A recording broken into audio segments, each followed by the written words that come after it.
Welcome back to another episode of Beyond the Naked Eye. I'm your host, Brian Correa, and joining with me today is YouTuber and football sports analyst who I genuinely admire. It's Adrian from RABONA TV. Adrian, man, how are you? I'm doing great. Thank you for the very kind words, by the way. That was a very nice way to start this interview off on the right foot. Thank you, man. Bro, I gotta be honest. We talked a little bit before we started, but I'm like excited and nervous because it's like, bro, you're RABONA TV. Like as a footballing nerd and someone who spends a lot of time on YouTube watching your content, it's kind of surreal. Look, I'm just a dude though. Like I literally had to go and collect my recycling bins minutes before coming in here.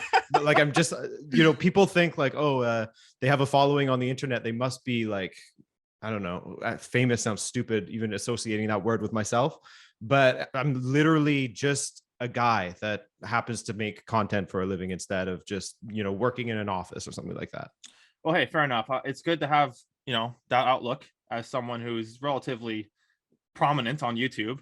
The reason I wanted to have you on this podcast is because I obviously know what you're like as RABONA TV, seeing your content on YouTube, but I kind of wanted to get to know Adrian, about you as a person and about you as a football fan.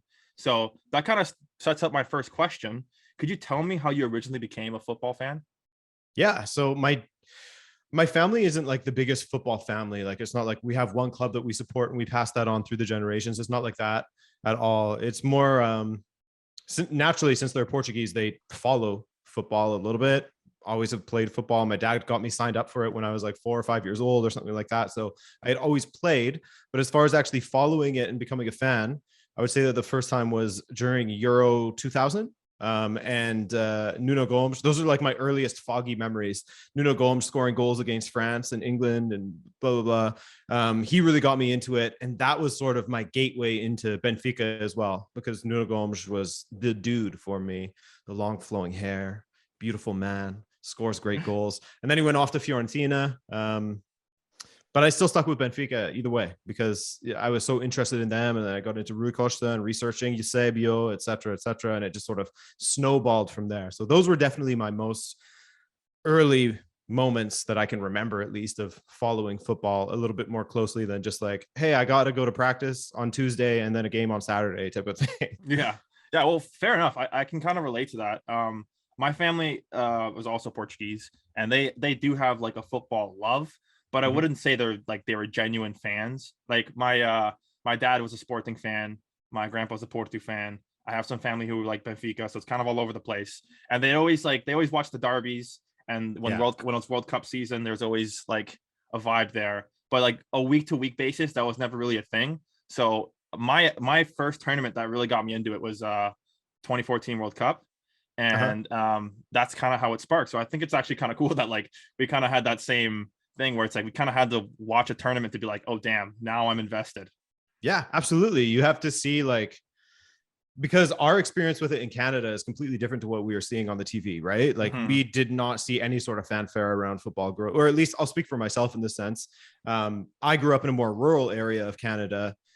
I wouldn't say like rural, like I lived in, population 25 kind of place like that, but rural in the sense that it wasn't a big metropolitan city. It's a small little town on Vancouver Island that has since grown, of course, but it was really small at the time. Whereas basically like hockey, North American football, baseball, and rugby were like the sports there. And then soccer was just the sport that everyone played until they became like 9 or 10 years old and they had to choose a path, and it was always something else.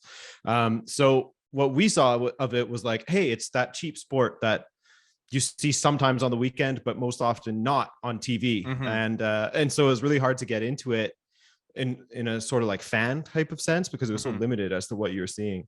But once you saw the World Cup or the European Championships or what have you, even Champions League, when they started to show that on TV a little bit more, then you started to see like, whoa, this means a lot to a lot of people. Like, why are people so obsessed with this sport over there, but not here? And I guess that sort of like curious mind sent us on our way. So shout out to the World Cup for inspiring us. Yeah. Like it is difficult to be it's almost difficult to be like a football fan or soccer when we live in a place where we have to call it soccer instead of football. Yeah. Like there's just not really a community for it. So it is especially difficult to just like just get into it. Whereas like you said, hockey and football, there's always people who's going to be around you who watch those sports. There's such an easier gateway. Whereas Mhm. football, it's like you have to actually sit down, watch these tournaments, give it a chance. And I mean, you probably feel the same way, but I'm speaking for myself here. I'm so glad I actually sit down and gave it a chance, because here I am today, and here you are today. Yeah, absolutely. For sure, man. And I think that's some of my most like um I don't want to call them my happiest moments or like the greatest moments of my life or anything, but the moments where I have been, let's call it unexpectedly emotional or something like that, Yeah, have been yeah, via the sport, basically, you know? yeah. So some of my fondest moments have been from the sport. I'm sure you remember 2016. That was just a crazy, Oh crazy man, moment, yeah. of course. That, and then now we got to watch Canada actually qualify for a World Cup, which still sounds crazy to I say. know. So it's cool, man. It's cool to finally see it starting to turn the page. I don't know if you saw the numbers from when Canada qualified against Jamaica, and I think the TV ratings were like 1.65 million were watching that game, and then the closest hockey game was like, I think like 500,000 or 600,000 or something like that on that Wow. same day. So impressive. Now it's just a matter of like, can they sustain this interest in it, which unfortunately will sort of coincide with how well the team does. But Hmm. hopefully it's here to stay for a while at least. Well, like even in like in terms of like club football in North America, like it's kind of crazy to see how much the MLS has grown. Like I remember back in the day, I was hyped when Giovinco came to Toronto, and now we're getting Insigne. It's like, oh my god, no disrespect to Giovinco, he was amazing for us, but I can't wait to see what Insigne does in MLS. Like he's still doing well in Europe. So it's Yeah. like, even though Giovinco, I don't know too much about him and his past in Europe, but like I don't think it's as prestigious as Insigne. I think that's safe to say. Yeah. So I, man, it's crazy to see how much the sport has grown, like you said, and it's just an exciting time overall. I mean, Canada, I just all I really knew was Davies, but now there's just players just coming out the woodwork being like super duper talented. It's like, oh damn, like we have a chance to do something kind of crazy. Yeah. And like, I think a lot of us were looking towards 2026 as like, yes, we'll Mm-hmm. get to see Canada play in a World Cup finally in our lifetime. And then to qualify on your own merit because you're actually good and you have talented players and a really good manager is awesome. And to top qualifying at that ahead of Mexico and the United States Mm-hmm. is just Huge remarkable. deal. It's something we haven't seen before, man. And Mm-hmm. it's really, really cool to be able to witness that. It's Mm-hmm. exciting. I can't wait for the World Cup now because I mean, we always have Portugal, right? But Mm-hmm. with Portugal, we're almost like spoiled in that it's a given that they're always going to be there. Yeah. Um, for the most part, at least. They like to make it hard on themselves sometimes in Oh, qualifying. yeah. Oh my goodness, man. I mean, it's definitely given me a different energy going into this World Cup, because I don't know how you feel about Fernando Santos. I'm not a big fan of Santos guy.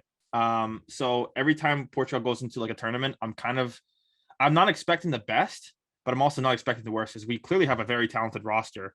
But Yeah. I just don't really, because like you said, like watching your videos, the double pivot, it just, in my opinion, it just doesn't work at all for Portugal and their setup. I think it can work for different teams, but in terms of what Portugal got going for them, I just don't think it works. And the fact that he constantly sticks with it, I just don't think it's. It makes me shake my head. So to what I'm saying, Canada being a part of the tournament, that's something I could definitely be excited for. It's like, okay, this is something I've never seen in my life. So Yeah. it's like, and they're a good team. I think they're an underdog. It's exciting. Yes, absolutely. And it's a team that you can see they're playing to their strength, sorry. And that's sort of what you're getting at with Fernando Santos not doing with Portugal, because they have this wealth of attacking talent. And then it's like, well, let's just sit back and be conservative and hope to catch them on the break, when no, we Mm-hmm. can actually play Mm-hmm. on the front foot and like really dictate the tempo of the match, and we have the talent to do so, but it just, he's too scared to do that. And I mean, in the recent qualifying playoffs, to be fair to him, he sort of took the handbrake off a little bit more, Mm-hmm. and allowed them to play a little bit. Maybe he went a little too far in the other direction because the Mm-hmm. cover for the back line was a little bit scary. But yeah, I think, or at least I hope that going into this tournament, even though he's contracted until 2024, I think Fernando Santos, I hope that he goes into this as sort of like, screw it. Let's just go all in. Let's play attacking football. Let's give the people what they want to see. And if we crash and burn, or if we end up losing because of it, so what? At least we tried. But I guess finding a balance would be the smarter thing to do, wouldn't it? Mm-hmm. Yeah, but obviously that's easier said than done. Yeah. Um, but Okay, we could definitely. I do have this question, so we could definitely talk about it later. Because I feel like we're getting sidetracked. But bro, like I could feel like I talked to you forever about this. But moving on to my next question. Now that we kind of established what got you into football, I'm kind of curious as to what got you into YouTube. Yeah, so I was just okay in university. I was really into just like watching YouTube because I didn't have Netflix, I didn't have cable, I didn't have any of that, but I did have internet. So I could take in the free stuff on the internet. And so I was watching YouTube. I was watching a lot of like Copa 90 back in the day, and some of the like football, some of the football documentaries. Ali Menjum and what he was doing at Copa 90 was awesome. Poet and Vuj, I was super into it. Oh, I love really them. enjoyed it. Yeah, man, it was nice to have that. And then I ended up getting a job out of university. I was still in university actually, but I ended up getting a job at a channel called Watch Mojo. And so I was working there as like a editor slash script editor slash basically anything under the sun when it comes to content creation. I was filming sometimes. I did some voiceover or some on-camera work randomly throughout, but I didn't actually do any voiceover for the company until I had left, and I was just like doing freelance work for them. So that's what basically got me into YouTube, was an interest in YouTube. And, you know, from Copa 90, I sort of branched out into all other parts of YouTube, all different categories, not just football. And then also the work and the know-how at Watch Mojo that I got from working there, because I went to school for broadcast journalism. That's basically how I got the job at Watch Mojo. And then I learned about how to sort of run a YouTube channel. And I was like, why don't I just take my interest and then sort of merge that with what I've learned, what I'm learning at Watch Mojo, and see what happens, you know, because I wanted the opportunity to make the content I want to make. Because like, look, we all love comic books and movies and TV shows and all sorts of pop culture stuff. And that was really fun to work on for a while. But ultimately, the stuff I wanted to work on was football related. And in order to do so, there was a lot of like sort of hoops to jump through and like various processes that they had within the company, which is 100% understandable because that's what brought them so much success. I think they have like close to 20 million subscribers now or something. Wow. Like I can't remember. Like, yeah, very. I mean, who hasn't heard of Watch Mojo? I mean, exactly. You said that, just whoa, yeah. So I ultimately, like I said, I wanted to do my own thing and be completely in control of the content I was making, and so I gave it a shot. And shout out to my fiance, because we ended up just like, you know, if I'm going to do this, I have to be all in, and that means that I can't just like work on it from like 8 p.m. to midnight and then like 4 a.m. to 7 a.m. type of thing, because it was way too much of a grind. So we ended up moving back to BC from Montreal to live with my parents so that we could live rent free, baby. It was amazing. And then I could just focus on my football channel, and luckily it all worked out. And here I am today, being able to live off of it, which is nice. It's really, really nice. And I'm very lucky for that. That's awesome, bro. I mean, that's another really cool thing, because I'm also going to college in Ontario for broadcasting. So a question I just randomly want to ask you is like, what were your ambitions when you first started school compared to like what they are now? How big of a difference is it? Like, do you think you ever thought you'd be where you are right now? No, no, straight up no, because I applied to university and I got in based off of my writing back in the day. Because when I was in high school, I had a real interest in like writing and being a sports journalist, like a written word journalist. And so I did like an internship at the local newspaper and blah, blah, blah. And I used those to get into university. And then once I got to university, I quickly realized how much more fun the broadcast side was, whether it's, you know, radio or TV. And I sort of went towards TV a little bit more. And all the while, I thought like, I want to be like a CBC journalist, like, or CTV, or like one of the big broadcasters in Canada. And I want to be the guy that's like covering events live, blah, blah, blah. But then when I was in university, and every time we got assigned stuff, it was like local news beat stuff. Like, oh, go cover the renovations to the Guy Concordia metro station. And it's like, dude, like, come on. I don't want to cover this. I don't want to cover like these little like slice of life stories. Really, it just wasn't in my interest. And so I wanted to be more like a documentary type journalist, like Vice style type of stuff. Mm. And I wanted to go in that direction. But then, honestly, to answer your question, what I went in there for was completely different for what I came out with. And it changed multiple times along the way, because you should definitely use university as just like a ground to test things and to try as much as you can. I tried the writing. I wrote for the local, or for the university newspaper. I did some work with like the university radio station. It was just like one shift basically that I did.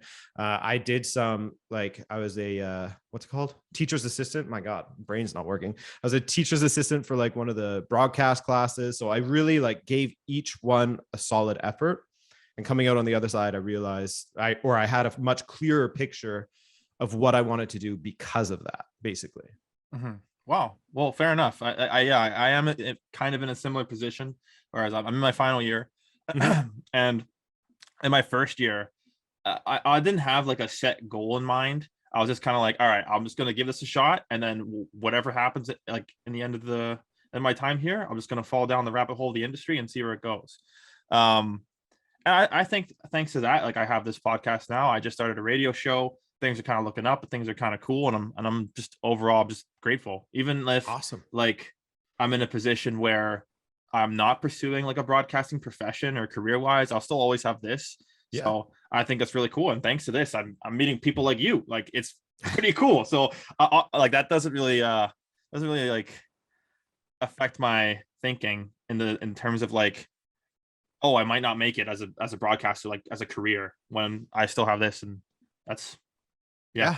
Absolutely. And there's so many people that I graduated with that didn't necessarily, like, they got a journalism degree, but they didn't necessarily go into journalism. They would sometimes go into like communications for a certain company, or like PR or something like that. Like no one, or not many people went straight into, like, even you could argue I did not take the journalistic route necessarily. Like I said, I'm not working for a CTV or a CBC or whatever as like a journalist or like a content curator for them or anything like that. So I think that the university should, like I said, should basically be like a testing ground in order to like build up experiences, really, so that you can figure out what you like, what you're interested in. And then if you don't do it in your bachelor, because who can decide at 18 years old, like, oh, I want to be this for the rest of my life, like it's so crazy to expect that.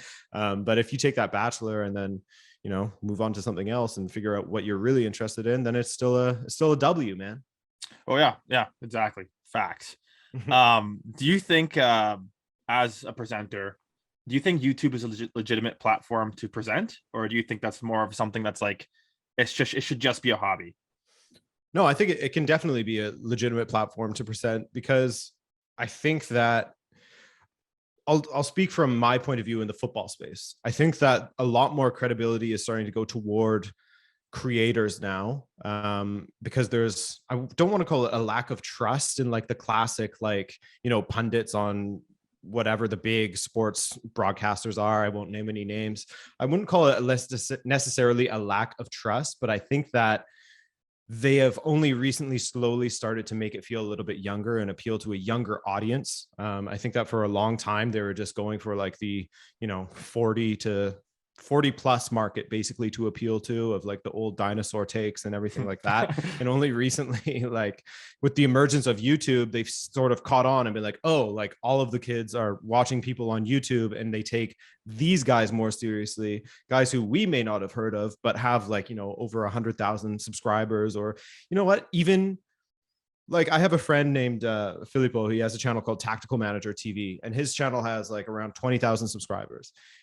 But he is still considered one of the like best like thinkers when it comes to the US men's national team. Like he has a very, very dedicated following that is just growing all of the time, because people trust him. They trust him a lot more than a lot of the people that they see on their TV that they don't really identify with. So I think that YouTube presenters, they just oftentimes identify with the audience a lot more, because there's so many of us out there that you're going to find someone that fits your niche pretty quickly. You're going to find somebody who speaks about the club or the league that you like, or you're going to find someone who's going to be able to speak about what a certain topic within the football world means in the broadest sort of sense, like it's context basically, and they can explain that to you and really nail that down. So I think that for anyone who is sort of aspiring to be one of those journalists on TV or whatever, definitely just use YouTube. If anything, if you want to boil it down to like the most, I won't say useless, but like the least significant aspect of it as far as growing a following, if anything, it can at least be a place for you to sort of get your chops in and to sort of use it as a practice, you know? Yeah, Absolutely. absolutely. I agree 100%.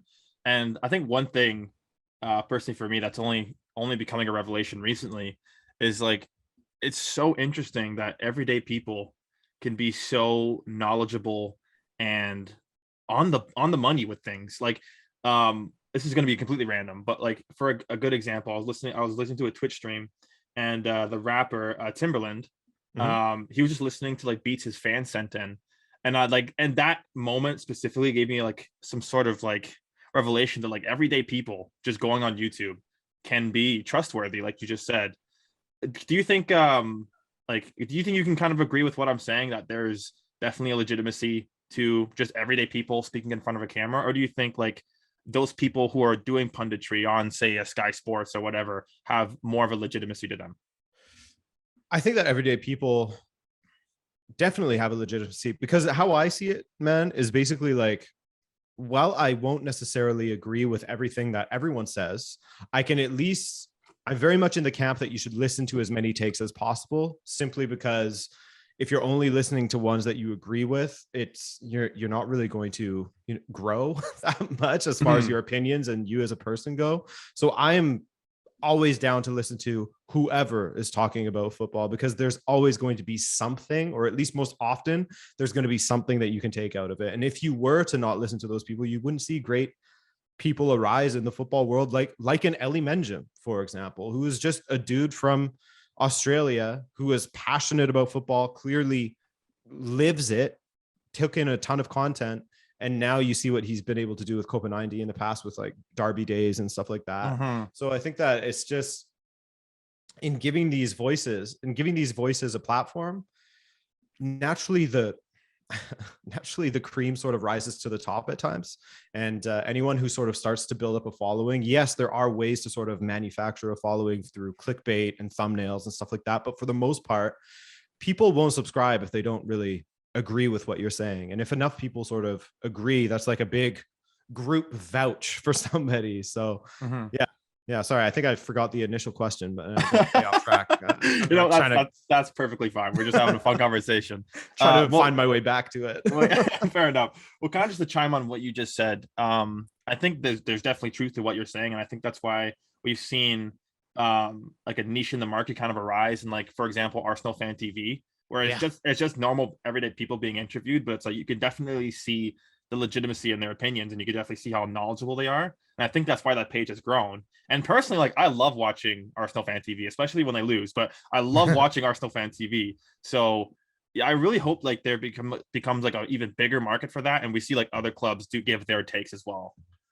Yeah, I think so. And I think, I mean, you're starting to see that already. There's like, it feels like every single club team has like a insert blank TV now on Mm-hmm. YouTube. So yeah, it's great to see, because like I said, I don't necessarily turn up my nose at anyone's opinion, you know, like I'll sit and I'll listen to any fan cam, and yes, the most exciting ones are the ones that are people freaking out, and they're, you Yeah, know, they're like, yeah. they're absolutely like destroying the players or whatever, and that's really fun to listen to. But there are ones that just speak sense, because I don't think that football knowledge is just, you know, reserved for the people who have played the game, or the people who have gone through university, or the people who are like football historians or anything like Mm-hmm. that. Like you can still have an opinion that is definitely valid, even just if you're a regular guy. Like I mean, I'm sort of proof of that. Like, who am I to speak about football, right? You know, like, Yeah, and fair there's so enough. many other people on the platform that are just like me, that are having great success,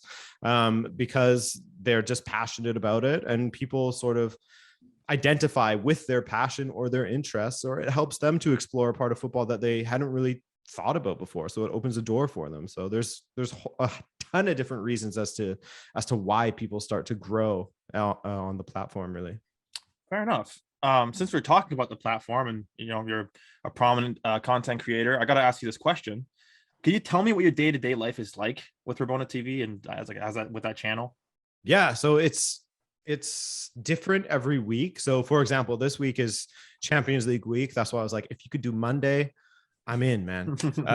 Because it's probably going to be about 4 videos and 2 live streams this week. So a lot of work. But I'm an early riser and I like to get my work done earlier in the day so that I can have my evening to like hang out with my wife or whatever, hang out with friends, try to have some sort of social life.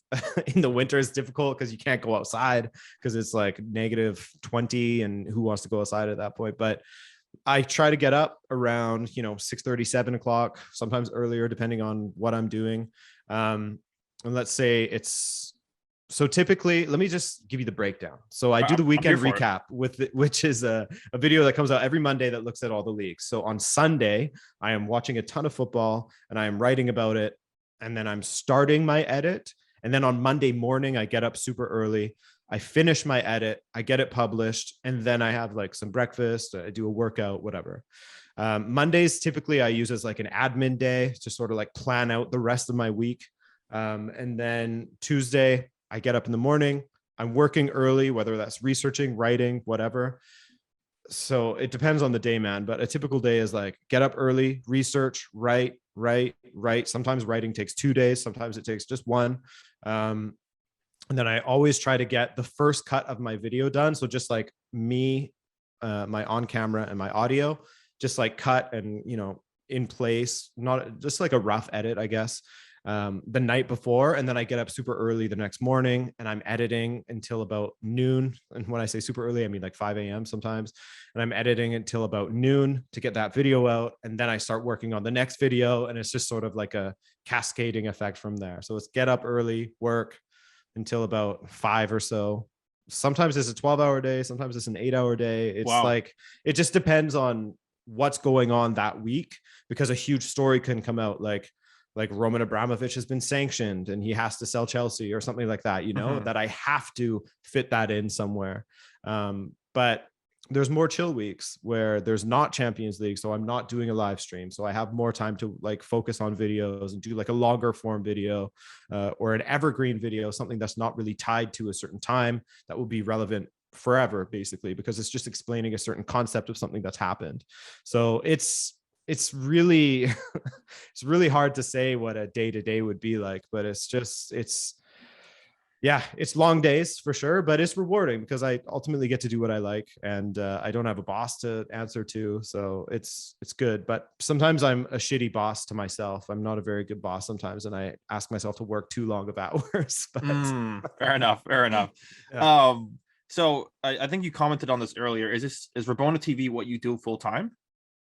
Yep. It's okay. I've been doing that full time since I would say like the last time I did a freelance editing project was like mid to late 2019 or something like that. Oh wow. So you've been doing this for quite some time now.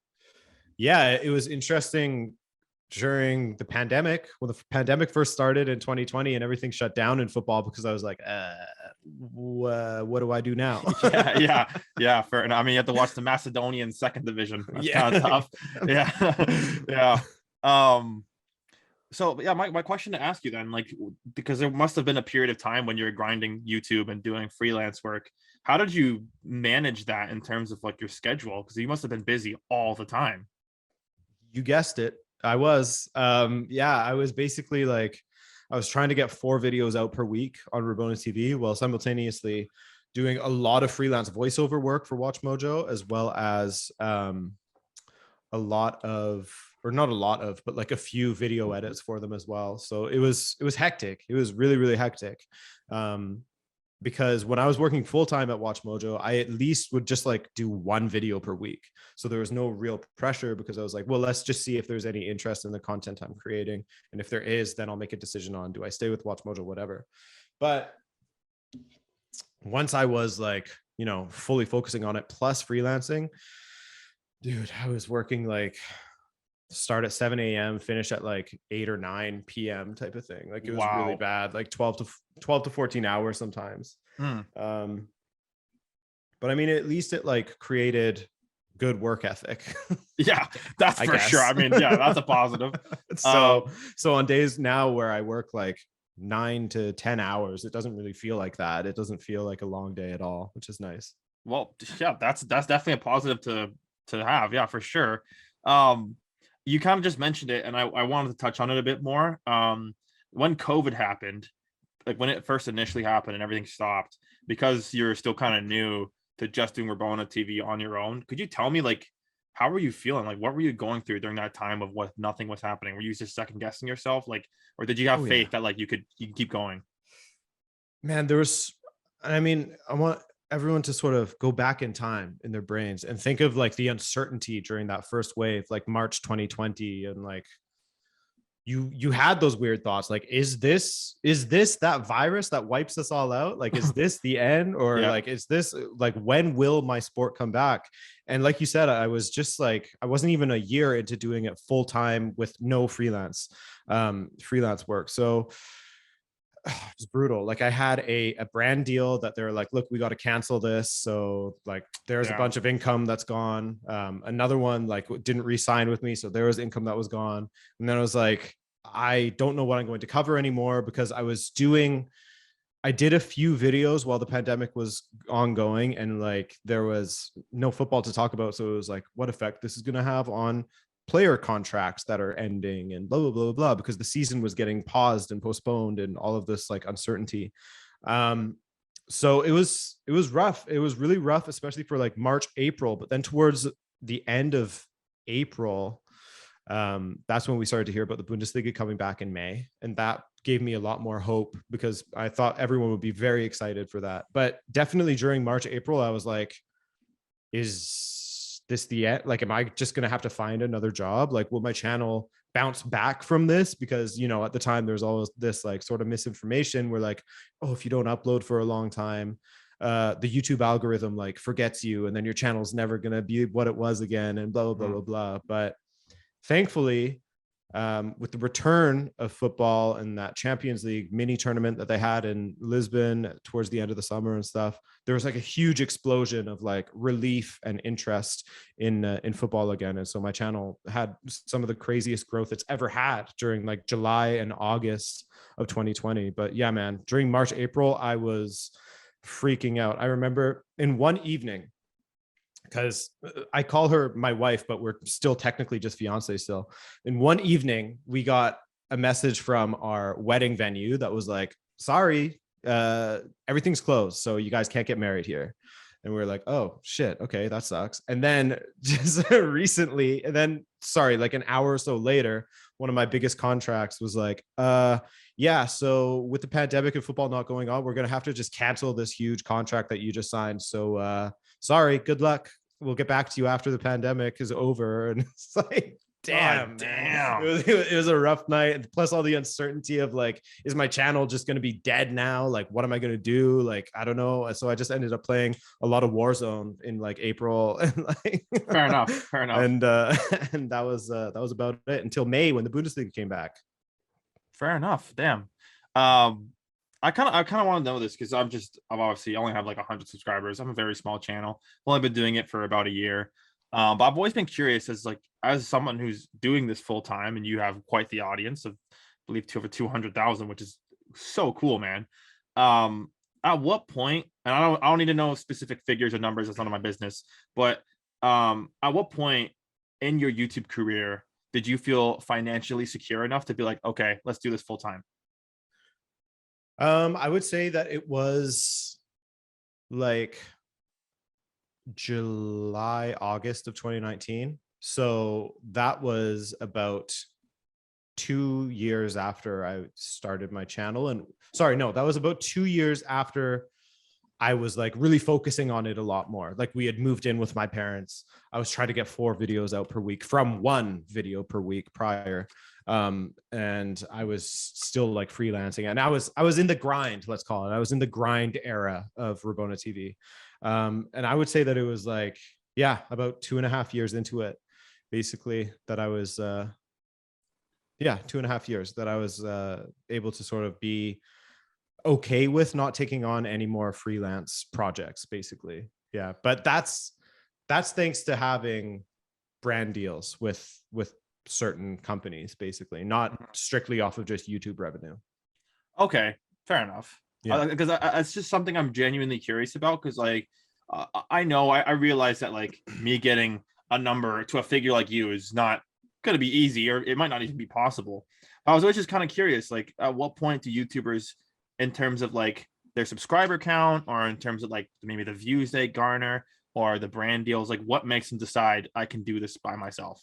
I think that it was at that point I had like enough data, we'll call it, of months where I was like, with this income, I'm totally okay to like not work freelancing. And I think at that time I was around, I think in August of 2019, I was around like 80 to 85,000 subscribers. I was Okay. somewhere in there because I remember in like October or November, I hit 100,000 in 2019.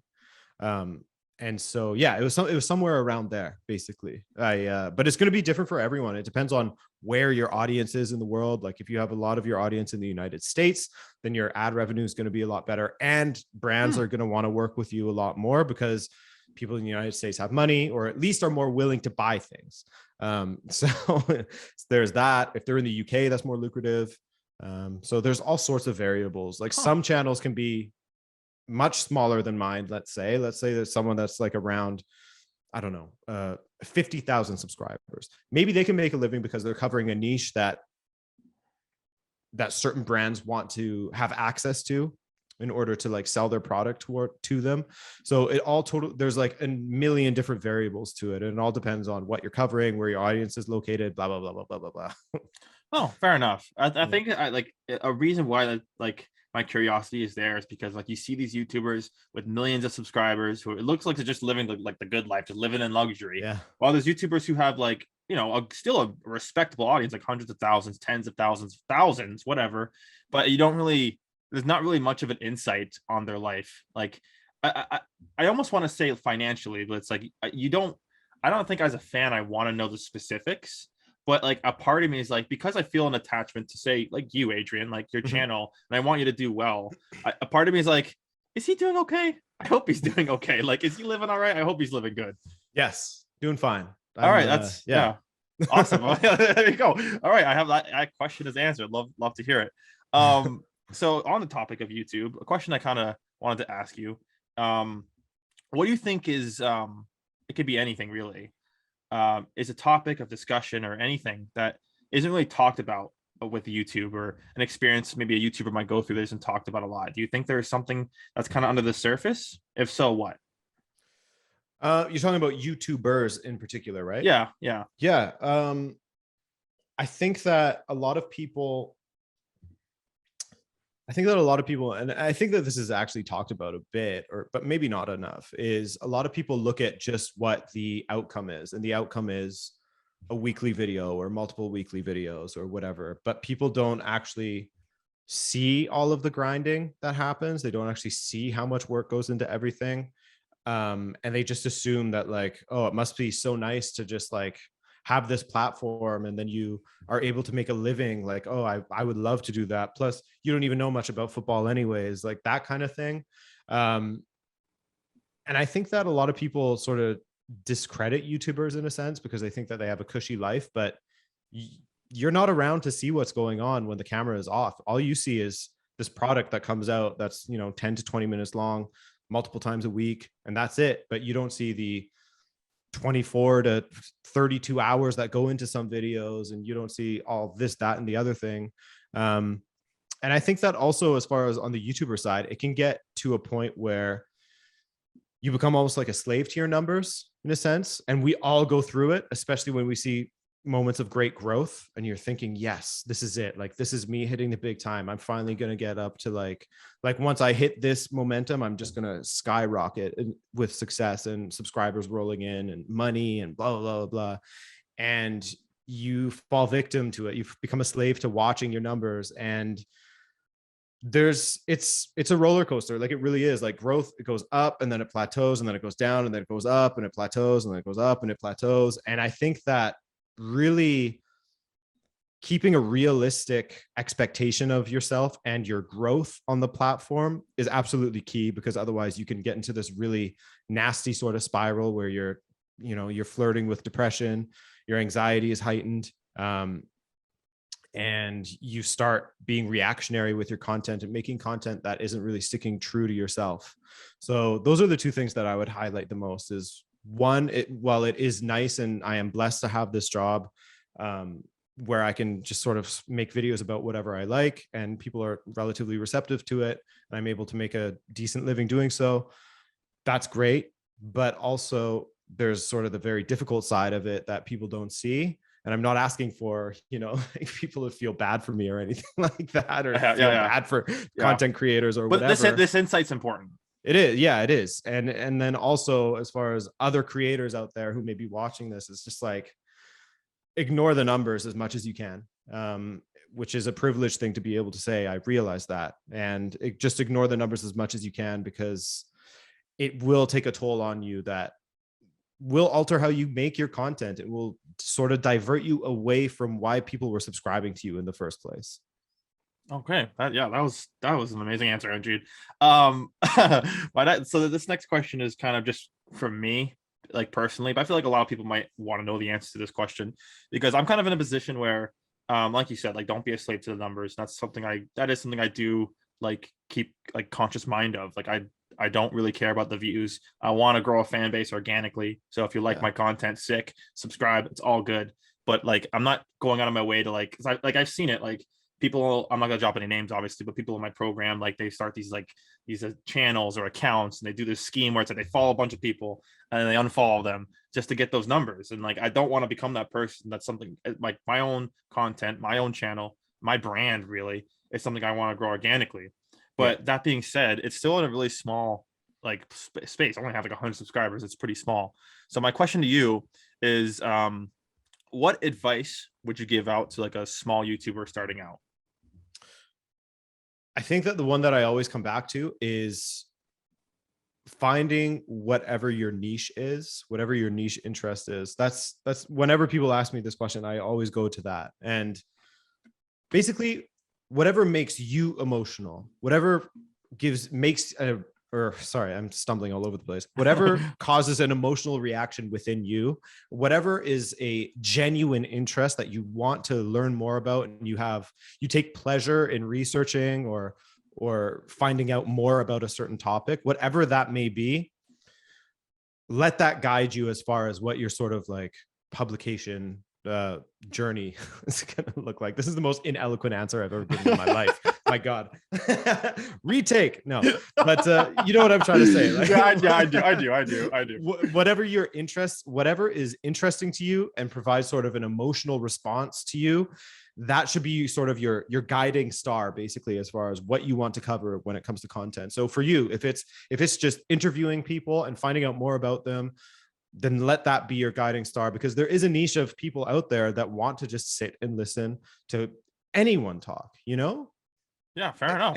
Like whether it's a famous person, whether it's not a famous person, whether it's someone in between, doesn't really matter. So long as the conversation is good, which you do a great job with guiding the conversation and asking good questions and actually listening to the answers and then bouncing off of that, then people are going to enjoy it. And so whatever your niche interest is, don't let that stop you from creating content on that thing, because there are other people out there that have that same interest in that topic. And if you do it well enough, then they will become interested in it. So it's sort of a win-win situation. Fair enough. I do know that like there's some people out there who start YouTube channels because they're like, all right, this is the ambition, this is the grind, I'm going to grow my channel, this is it. I personally am in a mindset where it's like, I want to grow it organically. It's not the end of the world if this channel doesn't grow. I want to do what I love. What would your advice be to the people who are like, this needs to become a thing? Do you think that that's a good mindset to have, or it's like, no, it should just do what you love? It depends, man. Like I think there's a fine line between having that drive, but also setting realistic expectations. And if you're expecting like, this has to be this size by this time, or else like it's a failure, then it's going to come across in your work probably, because it's going to seem a little bit rushed. It's going to seem like you're trying too hard or whatever. Like people, you need to give the audience credit because they're pretty good at picking up on things. Like I found that out a ton on my channel, is people can tell when I'm talking about something I'm interested in. People can tell when I'm making a video just because I have to make a video on it because, you know, it will get me clicks, that kind of thing. So I think that those who are like, this has to be my, you know, my way to success. I have to make this channel work. They really need to keep their expectations managed, because like we were talking about earlier, if you're looking at those numbers and they're not at the place where you think that they are, then you're going to start doing reactionary content that isn't necessarily what you were interested in creating in the first place. And then it's like, what's the point of this channel anyways, if you're just like going diverging completely away from what you wanted to do in the first place? So there's a fine balance between reactionary content and like allowing yourself to grow as a creator and find your sort of niche and what you're interested in, what you want to cover.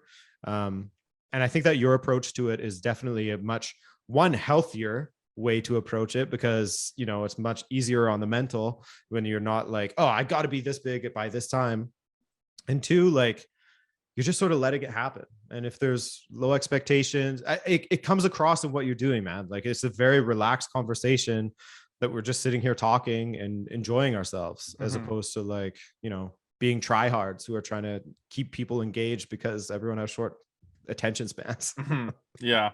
Like that's just not why. I just didn't want to be like that. And obviously, like I do have some goals that I have. Like I do have very small goals that I want to achieve with this podcast, and one being like I want to keep doing it if I'm constantly engaged in who I'm interviewing. And I don't know, it's kind of in a weird space right now with the podcast, because like I've definitely interviewed some really cool people, like you for as a prime example, and like I've done really cool things, but it's kind of like you said, when you reach that peak of like, oh man, I can't believe I met him, that was an amazing conversation, it's really hard to find motivation to kind of be like, all right, now who's next? I'm sure you've kind of encountered that in your YouTube experience where you felt like you hit like a peak and like the emotions were there. It's like, holy shit, that's so cool. And then you kind of had to go back down to reality. What would your advice be for some people who are experiencing that? Just keep going. Like, honestly, like I said, just let your interests guide you. And it's difficult, man. It's really difficult because the rapid growth on YouTube is awesome. Or let's put them all in the same bucket. Rapid growth, interviewing someone that you really, really care about, making one of your best videos ever, whatever, all those sort of things. The real highs are awesome. And everything that comes immediately after that is not going to be as awesome. And you're going to start thinking like, oh, what am I doing? This is a failure now. People aren't even interested anymore. But just like I said, keep your expectations in check and continue. If you enjoy doing it, like I assume you enjoy doing this podcast still, correct? Yes. Yeah, exactly. So just continue doing it. Right. But I think with podcasts in particular, they're very much like guest driven. And that's one thing that people always say is like, okay, you've done well up to like 20 episodes or whatever. Now that you've sort of exhausted all of your resources, guests, now what type of thing? Like, where do you go from there? And that's one of the things that I think that you just need to be, and it's an issue I have as well. You need to be unapologetic as far as who you ask to come onto your podcast. Like, who cares how big they are? Just ask. Like, I'm not saying go message Kanye West right now, but, but why not at the same time?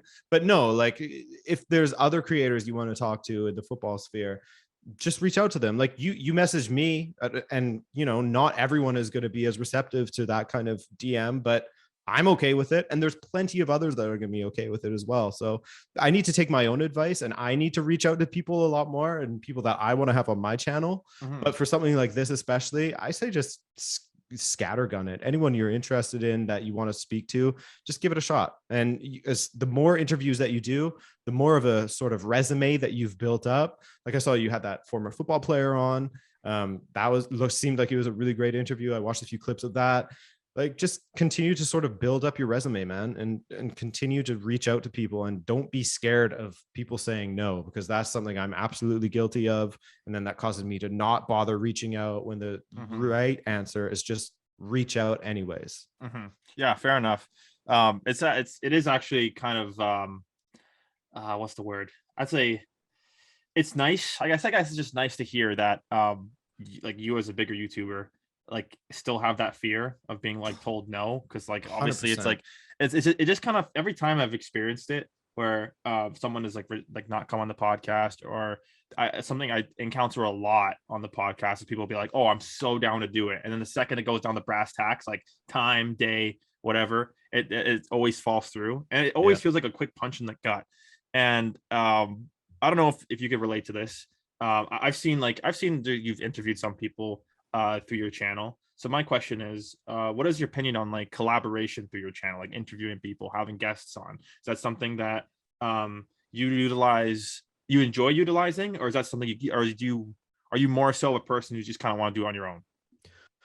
I used to be a person that just wanted to do it on my own, but then I also wanted to move toward being capable of interviews and stuff like this. And so I wanted to move toward that. And then also, man, honestly, I don't know everything about football. Like as much as I try to watch as much as I can, whenever I can get someone who is an expert, and by expert, that's a very broad term. That's for me is anyone who watches a team consistently, who is relatively eloquent with how they speak, or at least can, string their thoughts together without getting nervous type of thing, and is willing to come onto the channel, then I'll happily have them on. Like I don't really look at people's numbers when it comes to who I have on the channel, really, because I don't always use it simply as like a lot of YouTubers. When you think of the classic YouTuber, we're talking shitty pranks, we're talking challenges, we're talking like that, the classic term of YouTuber. They use collaboration simply as a growth tool. Mm-hmm. And while naturally that will happen with me depending on who I collaborate with,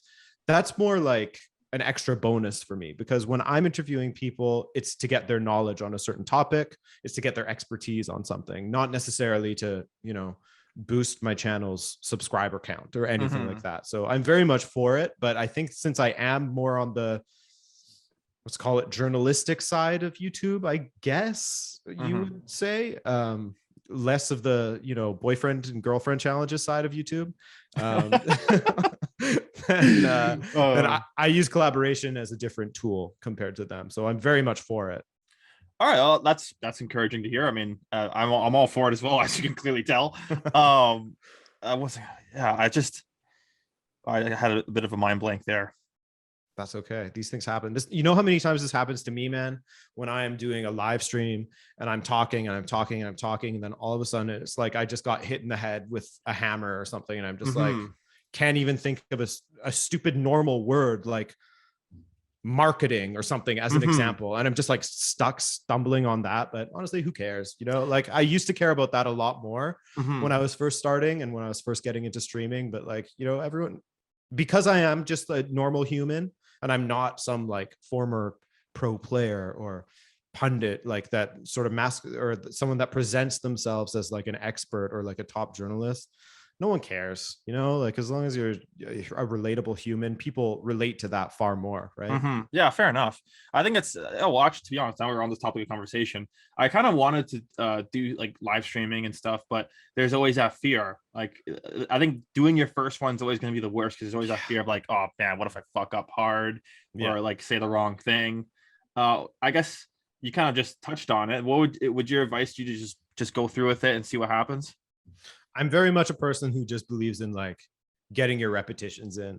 And I think some of my early live streams were awful because I am not someone who, like in a social setting, in the real life, I'm not someone who's very good at having a conversation. I have a lot of self-doubt, like, oh, this person's not interested in what I'm saying anyways. Like I should probably just like wrap up my contribution to this conversation ASAP. I feel that. Blah, blah, blah. You know what I mean? Yeah. So yeah. That's something I struggled with my whole life. And so the thought of doing live streaming was like Mount Everest. Basically, that was my Everest to try and climb. And just getting my repetitions in and just getting comfortable in front of the camera and just treating it as Adrian looking at a webcam like I'm doing right now, and not, speaking to a bunch of people in the chat, really helped. And, like I said, people know that you're ultimately just a human, and laughing at yourself, that has been my number one weapon against nerves and stumbles, is just laughing, acknowledging errors in my speech. When I mess up, when I stumble, when I say something, when something comes out funny, when I pronounce my R like a W or something like that, like I just acknowledge it and laugh at it. And that is ultimately the best way to get over it.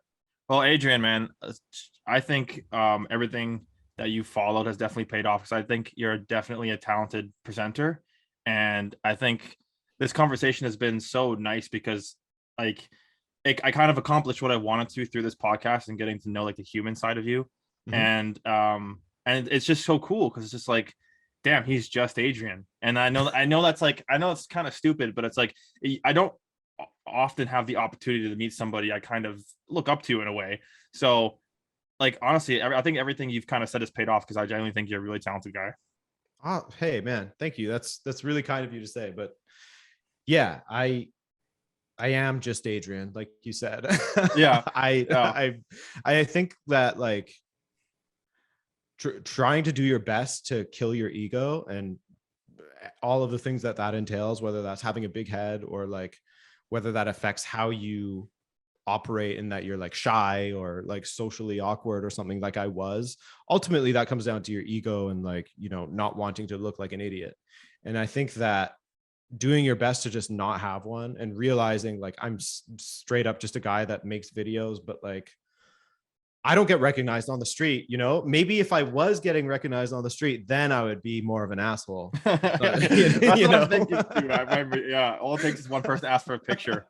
Yeah, once that happens, it's over for everyone. I'm going to be the most insufferable person ever. But yeah, man, I had a lot of fun. I had a lot of fun on this conversation. It was great. You're really good at making people comfortable to just sort of be themselves. So I appreciate that. Thank you. All right, that's awesome. I think wow, that's very that touches my heart as someone I've looked up to. We got since we're kind of on the conversation of talking about just talking to each other as people, having a fun thing, I want to just switch up the conversation, just talk about football. So yeah.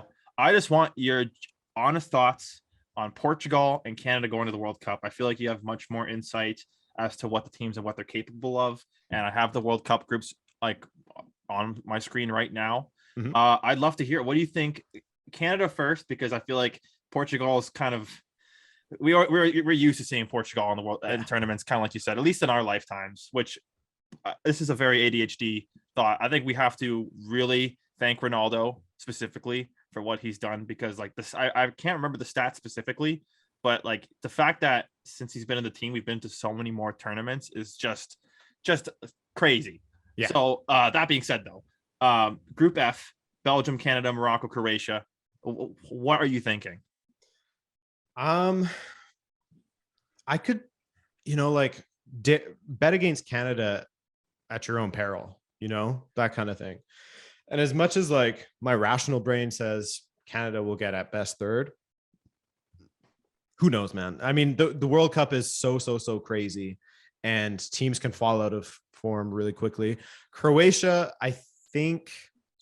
Okay, let me start with Belgium, actually. Belgium is a team that, they've been the golden generation. They've been the best team in the world for years now. And yet they always sort of find a way to fall flat on their face one way or another. Now, they did get third in 2018, of course, but I just think that team is sort of, the best of them is in the past at this moment. They kind of give me like a European Brazil vibe, So many stars in that team, but for some reason, it just somehow doesn't always work out. Yeah, and they're aging now. Like a lot of their stars are like in their 30s, or at least in their early 30s or very, very late 20s.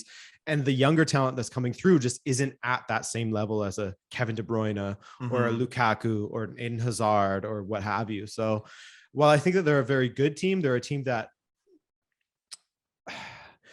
Canada's difficult because they're so well managed. And when everyone's healthy, when Alphonso Davies is there, when Stephen Vitória is in the back line, etc., they're a very, very annoying team to play against because they defend so well and they're lightning quick on the counter. So you know what? I could see them getting second, but then it's like, well, who do they finish ahead of? Croatia. Croatia has an incredible team, especially any team that has Luka Modric in it is scary to me. And then Morocco is also a really talented team. So I don't know. What do you think, man? How do you see this going down? I know what. Okay, this is definitely good. There's a good chance it's my age like milk. This might be a bad take, but I feel like Canada, it just gives me like that 2014 Costa Rica vibe. I Yeah. feel like there's an exciting team there. They're hungry. They're motivated.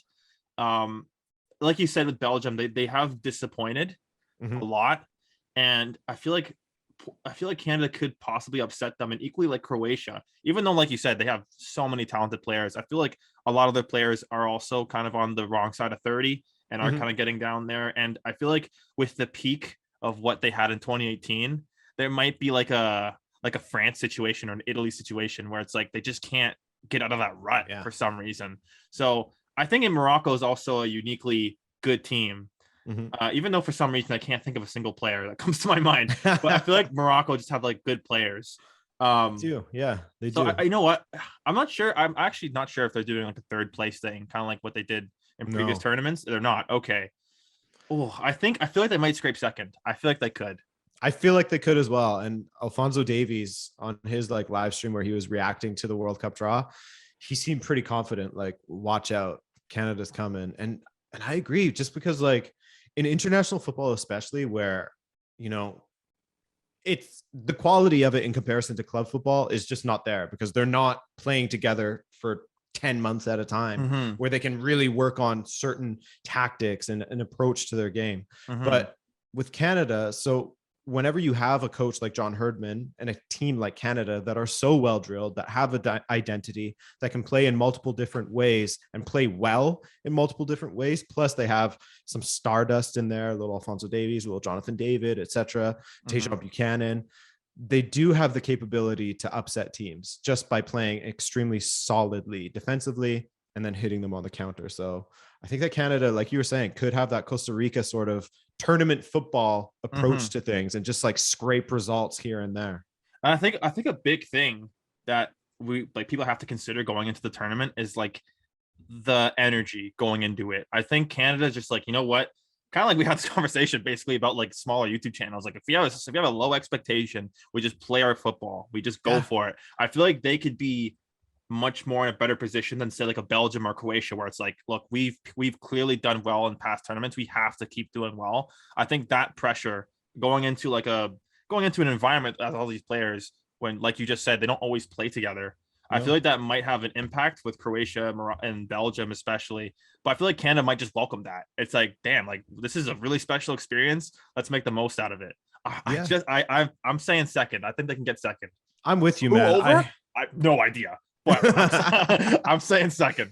I think I'd like to think, man, if Belgium doesn't take first, that's another shot at them. They might not even get first. Who knows? Oh, man. But I just love that Canada has low expectations in the rest of the world. I feel like in Canada, a lot of people, I kind of, and I know that this sounds anti-patriotic saying it, but I feel like some people are getting a little too ahead of themselves. And I think like Canada is like Brazil now because they qualified.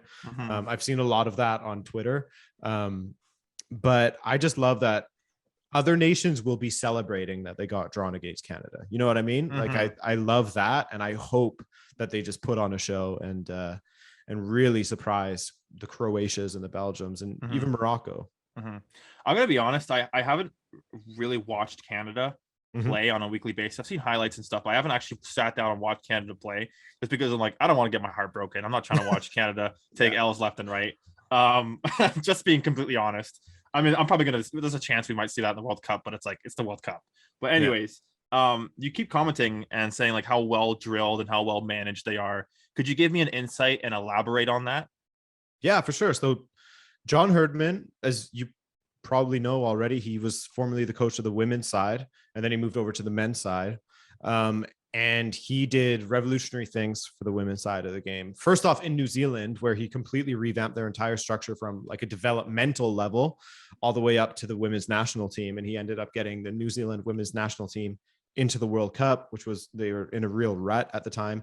Then he came over to Canada, and within his first year at Canada, he got them to the Olympics and got them a bronze medal in 2012. Then he did it again in 2016. And then basically picking up from where he left off, and because basically he's not just the head coach, he's also the head of national development as well. So he's changing Canada at like a grassroots infrastructural level, basically, as far as their soccer program. And basically from where he left off, Canada then went on to win the gold medal, as you'll probably remember, in the women's soccer tournament in 2020. And so switching to the men's program in 2018, he has done that same thing. And he's really had a focus on the development of the young talent in Canada. And we're starting to see the benefits of that with guys like Alphonso Davies and Tajon Buchanan and Jonathan David, blah, blah, blah, blah, blah. And so not only is he good on that side of things as far as developing talent, but he's also extremely good tactically. And he has a real focus on the mental side of the game. He likes to do a lot of like, what's it called? When you're sort of envisioning success, what's it called? The term. I can't think of it. Envisioning success. Yeah, success. we'll stick with that. Yeah. It's almost like the sports version of manifesting, basically. Yeah. So he's really big on that, but also just like, you know, there's some managers who have just got it when it comes to getting players amped up and really like getting them to truly believe that they can beat any opponent to the point where they go out onto the pitch and they play out of their minds every time. And that's something that Alphonso Davies has said, that every time John Herdman speaks to them, whenever they need a lift, if they're losing at halftime or whatever, his halftime speech, they're all going to be running straight through the wall to get back onto the pitch, basically, because they're that fired up. Plus, he can play with a back four, back three, like all sorts of different formations, all different tactics to hurt opposition on the front foot, playing defensively on the counter. So it's rare that you have that good of a manager in the international level, because often it's just like, hey, we'll pick our best players and you guys go figure it out. That kind of thing in international football. So yeah, I think that Canada is extremely well drilled and they're extremely well organized defensively. And that's sort of part of their identity. And I think that, you know, with Alphonso Davies and Jonathan David in the attack and Kyle Larin as well, I keep forgetting about him, they're going to be scary going forward as well. Tajon Buchanan, they have a good midfield now. It's exciting. Yeah.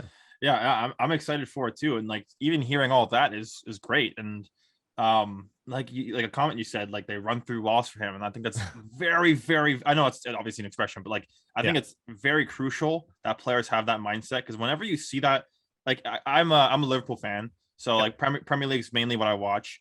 As a Liverpool fan, seeing like what Klopp has done to this team and how he has given these fans that mindset that we can do it ever, we like whatever you can do it, it's possible. Like I forget the exact quote, but when we were playing Barcelona at Anfield, the famous game, like I forget exactly what he said, but something along the lines of like, this is impossible, but because it's you guys, we have a chance. Yes. That mindset is so important to instill in players. So the fact that you're saying that like John Herdman has this mentality is even more encouraging and even more of a reason why I think they're going to come second. I don't know who like I just said earlier, I have no idea who they're going to top. I feel like, you know what, this might be a hot take. I feel like they might finish above Morocco and Croatia. Yeah, I think so too. I have a feeling Croatia are just going to disappoint for some odd reason. I just don't think. I hope so. I shouldn't say that. I shouldn't say that. No, I hope so too. I hope so too. Okay, moving on to Portugal. We're in an interesting group. Ghana, Uruguay, and South Korea. All those teams are good for, I think, their own reason. I can't wait to watch Ghana versus Uruguay. I'm there for that game. Yes. Yes. Revenge. Yeah. What are your thoughts on that group? Do you think we could top that group? Are you confident that we can top that group? I think we can go through, but topping it might be, because it's Fernando Santos. It's very much on brand for him to just scrape second and just keep going. Yeah. Oh yeah. What are your thoughts? I mean, unfortunately for him, there's no third place like you had said, so which he had benefit from in the past. But yeah, I think that Portugal should top that group. That's the whole thing. That's, you know, like it's one thing that they should, and it's one thing if they will. And it's all good for me. It's like you said, it's going to come down to Fernando Santos and how he's going to play. Is he going to play that double, triple, quadruple pivot basically in the midfield? Is he going to play, you know, 5 central defensive midfielders type of thing? Or just keep playing João Moutinho for some random reason? I don't know why. I love João Moutinho, but it's like, what is he doing? He's like 37. Like, come on, give it up. Yeah.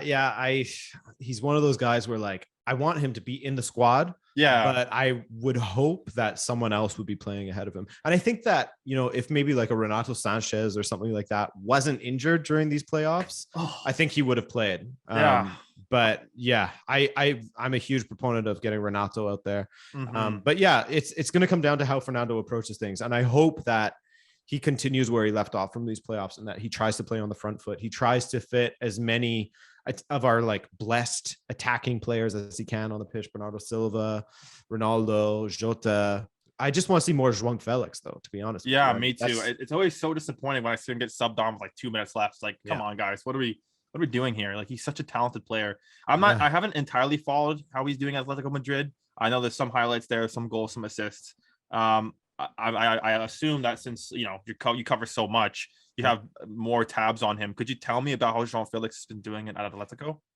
I mean, it's been rocky since he left Benfica because, there's getting used to Diego Simeone's style of play. Of course, that's going to be difficult coming from Benfica, where he was basically had a free role to do whatever he wants.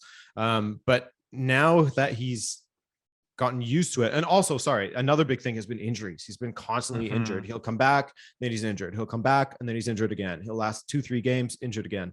And it's just been constant. And I mean, he even said that last season, I think in like from March through May, he was actually playing with a broken foot. Oh God. And he was like just getting injections and going out to play because he was like, I cannot have another layoff. And then he got his surgery done last summer. And so far, so good as far as injuries have gone. And now that he's had a consistent run where he's playing regular football, he is actually the starter now ahead of Luis Suarez, because Luis Suarez is 35 years old. He shouldn't be a starter, for a top team at least. But he's been playing regularly. I think he has 6 goals in his last 6 games for Atletico Madrid. Like, he's really, really excelling now. And even when he's not scoring, he's playing a huge part in either getting assists or just in his general play overall, drawing players, dishing the ball off, etc. He's been playing really, really well lately. A part of me was really excited when he went to Atletico Madrid initially, because I kind of assumed that Simeone would kind of shape him in the same way he shaped Griezmann. So I was like, I mean, Griezmann's a fantastic player. I know he's kind of fallen off, but like, I remember Euro 2016, he was unplayable. So I was so excited to see like him just grow as a player and become as talented as, say, a Ronaldo. I think the sky's the limit for João Felix. I think he's such a talented player. But like I said, I haven't really been following La Liga that much. I only know just tidbits of his stuff. So it is very encouraging to hear that he's getting better, because every time I see him on the ball, I'm like, that kid's a baller. Like, we need to play him more. Like, holy smokes. Yeah, he really is. And the thing that you said about Griezmann is sort of coming true now a little bit. And it's funny because they're actually, most often lately, at least, they have been playing together, which has been really cool to see, because they're both like very dynamic. One's running off the ball, like quick little flicks here and there, back heel passes. Like they like to get saucy with it, which is fun to see, because we need more players like that. The players like Ronaldinho-esque that kind of like throw a little flick and trick in there and have a little bit of joy in their play. Or like kind of like Ronaldo before he went to Real Madrid. Like, those days at Manchester United when he was just doing all those flicks and tricks. Like, obviously, I still think he's this is definitely a debate, one of, if not the best player to ever play the game. But I just miss those heel chops. I miss those little flicks and tricks. What are your thoughts on Portugal's defense? Because that's always something that's been kind of problematic for me. And I know Ruben Neves is starting to come into his own, and he's an amazing player. But I noticed they sometimes play Danilo Pereira at center back when I think, to my knowledge, he's more of like a defensive midfielder. Yeah. So, and I don't know why he keeps insisting on playing Jose Font. He's like 48 years old. What are your thoughts on like our defense, and how do you think Fernando Santos should shape it anyways? I think that what he will go with when everyone is healthy is going to be Guerrero, Pepe, Ruben Dias, and João Cancelo, which I'm fine with that back line. I think it's fine. I don't think that it's, I think it leaves some to be desired, because Guerrero is basically a attacker that has turned into a left back. I mean, at Borussia Dortmund, he plays mostly as an attacker. And then João Cancelo, he is a right back for Manchester City, but definitely provides more going forward than he does defensively. So then that leaves our backline being a little bit exposed at times. And I guess that's why he always wants to go with the double pivot, but I don't know. I think that our backline is, even with Ruben Dias in there, is the most worrisome part of the pitch still, just based on the fact that our attack is so good. But yeah, I would think that it's going to be Guerrero, Pepe, Ruben Dias, and João Cancelo. Do I feel good about that up against like a Brazil or a I mean, we lose to Germany every single time, so that's sort of out of the question, no matter who we have back there. But no, I wouldn't say that it doesn't fill me with a ton of confidence. And even Rui Patricio, like God love him, he's great. But oh no, he was going with Helder Costa recently, wasn't he? Oh yeah, he The was. Porto guy. Yeah. Yeah, so he was going with him recently, which I'm good with that because he's been having a really good season. So yeah, definitely. If there's any part of the pitch that worries me, it's the back line for sure. Could you provide me any insight as to why we don't play Lopez from Lyon in net? I've heard good things about him, but it just seems like he's never given the opportunity. Yeah, no, he for a while there, he was basically like if Rui Patricio was injured, he was the number 2. But now with Costa from Porto coming in, is it Costa? Man, my brain's not No, actually, you know what? I think his name's Diego Costa. Oh yeah, I remember reading that. I'm like, wait, what? Diogo Costa. Yeah. From Porto. God, brain no worky right now. He sort of usurped both of them. And so Anthony Lopes just went from like second choice to third choice. He might even become fourth choice at this point if José Sá from Wolves gets in there as well. So I mean, at least Portugal has good options in goal now, which didn't always feel like the case in the past. And keeping tabs on José Sá, like I kind of lost faith in him when he went to Olympiacos because I feel like that's kind of like the garbage bin of the Primera Liga. It's like we'll just throw them in Greece. So I was kind of scared, but he's been impressive for Wolves. So I definitely think there's something there. What is your thoughts on I always forget his name. He's the left back. He plays for PSG. Mendes? Oh, Nuno Mendes. Yeah, yes. yeah. What are your thoughts on him? Do you think he can play? Great. Yeah. In fact, when I say that Guerrero would be in there, it might even be him that starts at left back. It all depends on what goes on in the rest of the season, of course. But yeah, I think he can play. I think he's another one of those guys where like I would be willing to bet that he was a winger when he was young and then he got converted into left back, like so many left backs and right backs now. But yeah, I like him. I think that he does pretty damn well, both going forward and defensively. So I'd be happy to have him in there. In fact, now that you mention it, I think if I was choosing the lineup, I would actually slot him in there ahead of Guerrero, to be honest with you, just based on recent form. I know PSG hasn't done well in Europe, but I think he's been getting a lot of really good experience there and the players that he's playing with, etc. So I would put him in there. I think that he's a very, very talented player, that has a really high ceiling. And it's just a matter of him sort of maintaining that now because he's shown it with that really good season with Sporting. He's done quite well at PSG this season. And it's just going to be a matter of not becoming another like Fabio Coentrão kind of guy, you know, that just sort of like fades away. Yeah. I don't know. Fabio Coentrão was always like a player who like I knew of, but like only knew of. You know what I'm saying? Yeah. Like I never was like, oh, he is gonna be unreal. He kind of just faded into like mediocrity. I don't really know. Yeah, he did. He from Real Madrid, didn't he go to like Rio Ave or something like that? Yeah, I can't even remember. He went like all over the place in Portugal. Yeah. Wow. Is he still playing? I wonder. Last I think so. As of like last season or 2 seasons ago, man, I can't remember. That's a name I just haven't heard in a long time. So the fact that you just said it, I'm like, whoa, Fabio Coentrão, like what happened to that? What happened to that guy? I remember like 2 years ago, I think it was in 2020 or in like 2019 or something like that. There was like an iconic shot of Samaris from Benfica and Fabio Coentrão because, so Coentrão went from Real Madrid to Sporting, I believe. Right. And all of the Benfiquistas were like, screw this guy. Right. And then he went from there to like either Paços de Ferreira or Rio Ave or something like that. But anyways, there was this iconic thing that got gift of Coentrão got fouled by Samaris and then he like pulled his shorts down as he was like falling over.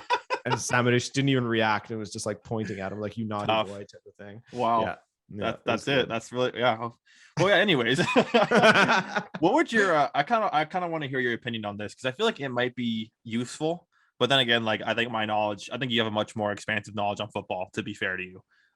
So I kind of want to bring this by you. What would you think if Portugal were to utilize like a 5 at the back? Because I feel like if we were to actually treat Nuno Mendes and João Cancelo as more forward players, if you give them that freedom, I think they excel more. And I don't think we really have a fast center back. So it's like there's with that protection of 3, I feel like that'd be way more safe on the counter attack. What are your thoughts on that? I would be okay with it. I mean, I know that. I mean, So Fernando Santos in that final like qualifying group game against Serbia that Portugal lost, he switched to a back five for like the last 10 minutes or something like that, which I had never seen before in my life for Portugal. And I think that, you know, a lot of the players that play in our back line don't play with a back five either. So it seemed like this ridiculous decision to do in a crucial moment. Inevitably Serbia scored. But I would be okay with it because I think, like you said, João Cancelo and Nuno Mendes are better going forward than they are defensively. So if you could relieve them of that a little bit, I would be okay with it. But it's just a matter of him actually, like, you know, working on it in training. And I think ultimately he wants to have as few players in defense as he can so that he can put more in the attack. But I would be okay with it for the reasons that you mentioned, just a little bit more defensive solidity. Maybe if we were to use it against, like, you know, teams that play on the front foot, like a Spain or something like that, then it would make more sense. But against the, God, this is going to sound awful, but quote unquote smaller teams, I think that playing with the four at the back is probably the way to go. Fair enough. I just think realistically looking at it, I think João Cancelo is probably one of, if not the best player going into this tournament. And I really want to see him just shine and do his thing, go forward, have fun, do his thing. And then another Bernardo Silva, like, it feels like he's had a bit of a resurrection this season. Like, I know he was good, but I feel like prior to this season, there's always that question, like, okay, he's good, but is he good? You know what I'm saying? Yeah, absolutely. Yeah, So, no, because he had that one season, I think it was like 2018-19 or 2019-20 or something, where he was just lighting it up at Manchester City. And then he had like a season or two where he had a bit of a dip, but now it feels like he's back. And when he's on, he is just filthy. Yeah, he's another tremendous player. And then Diogo Jota as well, who I love at Liverpool. Just tremendous. I mean, I can't believe I'm using that vocabulary, but I mean, there's just so many talented players. That's what scares me, though. It's like this. I feel like we might be in a Belgium situation where it's like we have a lineup of killers, but it's like, do we have the right man, like, at the helm of it? And it's unique because, like, these two teams that I'm cheering for, Canada and Portugal, it feels like if they were to almost swap, Portugal would be like so good. Like, I couldn't imagine. Like, I'm cheering for these teams for both uniquely different reasons. Where, like, Canada, their roster is good, but like, they're unproven, and I think that's fair to say, especially in these tournaments. But they have, like you said, that well management, and like that they're well drilled. Whereas Portugal, I feel like it's the other way around, where like we have these killers, and like we know they're proven and they can do some damage, but like we have a coach that, like, I personally don't have a lot of faith in. I know he gave us the Euros, and that's amazing. That's like a memory I'll never forget for Portugal. Yeah. And the thing that sucks is, like, although that tournament was like amazing, and winning something as like the Portuguese national team finally winning something was such an amazing feeling, pure ecstasy. It's like, it just feels like he's kind of riding off the coattails of that. Oh, big time. And I think that, like, his record in major tournaments is proof of that, because I think he's only won 3 matches within the 90 minutes at major tournaments. That's 2016, 2018, and Euro 2020. That's brutal, man. That's tough. That's a brutal record. So you're right to sort of feel, and this is the whole reason why people feel this like apprehension when it comes to Fernando Santos, because it's like Euro 2016, but then difficult qualifying cycles, and like only winning 3 games in 90 minutes in 3 tournaments. That's pretty brutal. It almost kind of feels like we're in like an England situation, where it's like the state, like, there's so much faith, high hopes, the team is good, and the second we go to tournaments, we just don't really fulfill our expectations. Who do you think would be let's say, like, we have a typical Fernando Santos tournament. He scrapes through the group, gets knocked out round of 16. Just on brand for him. Who do you think? And honestly, if that does happen, I think he should honestly resign. And I remember watching one of your videos. I think he had a quote against North Macedonia where it's like, if we lose, we don't qualify, I'll resign. Yeah. And I hope he has that mentality going into the tournament. Like, if we don't do well, I'll resign. So I'm just going to assume that for this question. If he does resign, what do you think would be the next step for Portugal? I think that, I don't know if he'd be interested, but I think that someone that they would look to would be Paulo Fonseca, who is sort of a divisive manager, because he did pretty well in Portugal, but then when he went to Shakhtar, they did well. They did well in the Champions League, and obviously in the Ukrainian league as well. So Paulo Fonseca, I think, would be one that they would look to. He didn't do incredibly well at AS Roma, but I feel like some people were a little bit harsh on him at AS Roma, and expecting him to, like, finish top 3 when, Jose Mourinho is also seeing that it's difficult to do that. But I think that's someone else that they would maybe look to. And this is a bit of a throwback and maybe wishful thinking for me. Why not give good old Andre Villas-Boas a look? See what he's doing. Huh. That's an interesting proposition there. Yeah, I don't know if he'd be interested in it because he said that he wants to go and like coach in Japan or something like that. I think Andre Villas-Boas is a bit of a weeb, but I think I think that Never thought I'd hear that sentence in my life. I think it could be interesting having him as the Portugal national team manager because he's certainly decent at it. He's a decent manager. It's just he's gone to weird places, like, well, not weird places, but difficult places like Tottenham, like Marseille. Hard. I feel like this might be a bit ambitious to say, but I feel like a really reasonable manager, and I think he'd do really, really well as a Portugal manager, is Jose Mourinho. I think he needs a chance at the Portugal management because realistically, he's kind of vibing in Roma, and like looking at the standings right now, I mean, like they're doing all right, and like through what I've seen through social media, I mean, obviously you've probably done more like expansive, like looking at Roma, but I've just kind of used social media and kind of like garnered them on the table. It seems like they're kind of hit and miss. Like they're a good team, but it's like it always kind of feels like they're missing something, almost kind of like Spurs. Like they're there and they're good, but it's like, are they like better than good? I don't know. So it's like I just feel like there's not really much for Mourinho to do there, in my opinion, anyways. So I'd love to see him give Portugal a shot. I feel like that would be like the best fit for him, realistically. I mean, I think that I think he'll stick around Roma for at least one more season, maybe another one after that, because Roma is a big project. Like there's a lot of investment that needs to go into that squad for them to be able to compete with the AC Milans, Inters, Juve, blah, blah, blah, blah, blah. So I think that he'll stick around for that and we'll sort of see from there. But the Portuguese national team is always something that he said that he wants to do. But he still feels like he has something to offer in club football. And when he doesn't, and when he wants more of a, a chill, you work, once a month type of thing, then he'll probably take over the Portuguese national team. I think it's sort of written in the stars that it will happen eventually. Fair enough. Well, speaking of clubs, I kind of want to transition this conversation from like national team to clubs.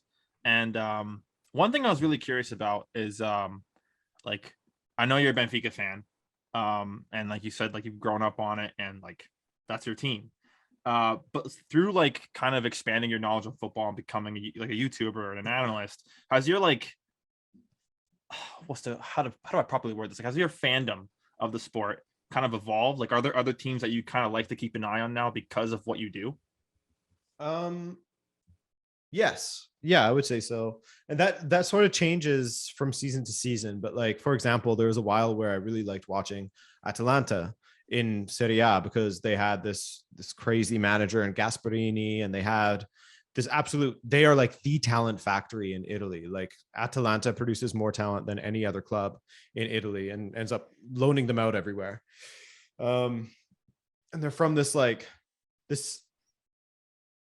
small-ish city, I guess. It's not a huge city. I guess I don't even think it's that small, but what I'm trying to say is they had like a shoestring budget in comparison to all these other teams, but basically based on buying players who were rejects in other countries, and having a very good youth system, and a very good manager to kind of tie it all together. They're able to do things like finish in the top 4 regularly, play in the Champions League. They are so close to eliminating PSG in the Champions League in 2020. That kind of thing. So they were just like a very good feel good story. So I liked watching them, and how they played was really attractive. Like they were regularly scoring like 5-7 goals in one season. So them I like watching. And then also Ajax. I really enjoy watching Ajax as well. I think that just the whole club culture there is really, really cool. I think that it's an incredibly well-run club. Like I think that it's like a model club in that they focus on developing their youth. It's run sustainably. They really care about their fans. Like during the 2020 season, the fans who didn't cancel their season tickets, they like melted down their trophy and gave all those fans a star made from that trophy, which is awesome. Wow, like, that's really cool. I did not know that. Yeah, they like really appreciate their fans. They really care about developing youth. So Ajax is another team that I follow. And then who else? In Germany right now, I've been having some fun following Union Berlin. Because they're another thing, like they're from East Germany, beyond the what's it called? The Iron Curtain. Hmm. And they made it into the Bundesliga for the first time last season, was it? I think. Was it last season? It was like against all odds they made it in, and now they're like doing well. They're thriving, you could say. Hmm. They're like in the top 7, I believe, in the Bundesliga right now. Their stadium is also really cool. It's like a classic old school stadium. It's like in the middle of like a forested area of Berlin. It's really Wow, unique. that's cool. So yeah, they're a really cool club to follow as well. So yeah, I would say that the way that I follow the sport has changed, and it's really done amazing things for me as far as like opening my eyes to all sorts of clubs all over the Hmm. place. But yeah. Yeah, I could definitely relate to that because like Premier League is my bread and butter, like I've said. Like that's the league I always tend to watch and gravitate to. I did initially like watching Sporting play, and Mhm. I did like watching the Primera Liga, but the one thing I don't like about that league is that it kind of just feels like it's the same 3 teams always competing, and everyone just kind of falls under the. I mean, Braga usually comes in fourth, but like usually it's Yeah. the same 3 teams fighting for the title. And a part of me just kind of was just like, you know what, fuck that. Like I don't. That's just not my thing personally. And then like seeing Leicester win the league, that like for me shifted everything. I'm like, okay, this league deserves my attention like completely.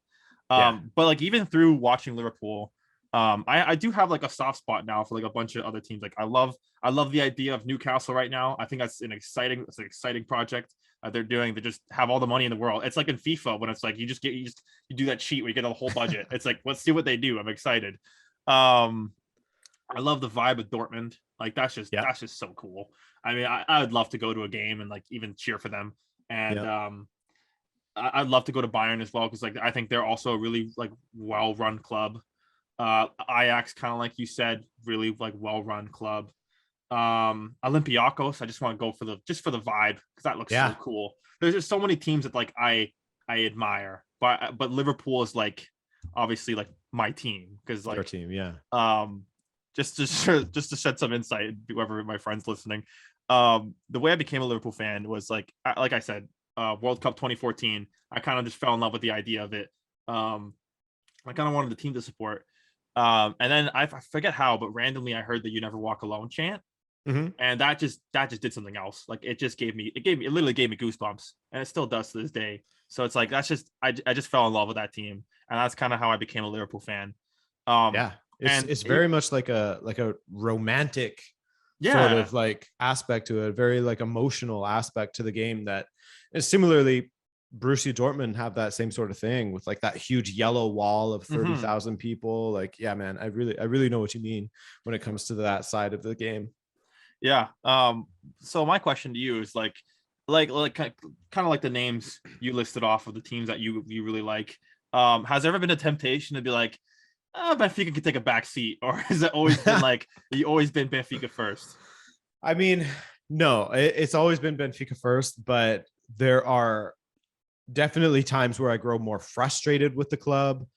And, I try to watch every game, but if the club is, there was a while where Luis Felipe Vieira, our former president, it was just so obvious that he was up to no good. And then eventually he was arrested for like money laundering and all this sort of stuff. And it felt like every other year, basically, the club would just be like in disarray. The season goes to shit, and you can see why it's happening. You know why it's happening. You know who's the cause of it. You know that there's a toxic culture in the locker room, blah, blah, blah, blah, blah. And so I would say at those times, maybe I would be like, you know what? I'm okay with missing the Benfica game. Like if I had some other thing to do, I'd be like, you know what? I'm not going to watch Benfica today. I'm going to go and do this other thing with my friends. Like I'm going to go attempt golfing. And I say that because I'm shit at golfing. Oh yeah, preach to the choir, my man. I'm terrible at golf. So that like that kind of thing, basically. But as far as like putting them completely in a backseat and supporting another club, not really. But I do have like soft spots for Atalanta, Ajax, etc. What are your thoughts on that in football culture where people are like, oh, I like multiple teams? Do you think that's something like, because I know there's like a lot of people frown upon that, being like, Mm-hmm. if you support one team, like you're not an actual fan. Is that something that like is that something you agree with or disagree with? What are your thoughts on that? I think the same. I think I don't know. I don't know because like technically I support 3 teams, but that's simply because one, I support Benfica. Two, I support Montreal Impact because, well, they're not the Impact, but I call them that anyway. Because, you know, when I started university here, they were like, you know, getting into MLS and blah, blah, blah. And then three, I also support Pacific FC in the Canadian Premier League because they're from my hometown. And I like had season tickets during their inaugural season and everything like that. But as far as like top flight, like, yeah, I'm a hardcore Barcelona and Manchester United and Bayern supporter. People are free to do what they want. I won't necessarily judge them for it, but it's just not, it's not for me. But that's sort of my take on life. Like, I don't get overly emotional on what other people are doing. If you're doing whatever you, if you want to support three teams, go ahead. I'm not going to, but I'm also not going to like judge you for it either. You know, like I don't really care, to be honest, if Fair that enough. answers your question. No, yeah, fair enough. I kind of feel the same way. I just hate it when like people on Twitter are being like they just support two major teams. It's like, I don't know, there's just something about it Yeah. being like, if you support two top flight teams, like, to me, it's just like there's just something that rubs me the wrong way about it. It's like I just feel like there's no, you kind of almost take the romance, like the romance out of the sport. Yeah. I feel like a part of it, it's like you support a team through their peaks and valleys. If you're just supporting two top flight teams, there's no peak, there's no valleys, just peaks. So it's like, what is the point anymore? Like, I feel like if I supported, I don't know, like Liverpool and Chelsea or something, then I feel like there wouldn't have been any emotion whatsoever when Liverpool overcame Barcelona. But because I saw Joe Allen and fucking a bad Jordan Henderson played 6 years ago under Brendan Rodgers, that win just felt so much better. You know what I'm saying? That's just my opinion on it.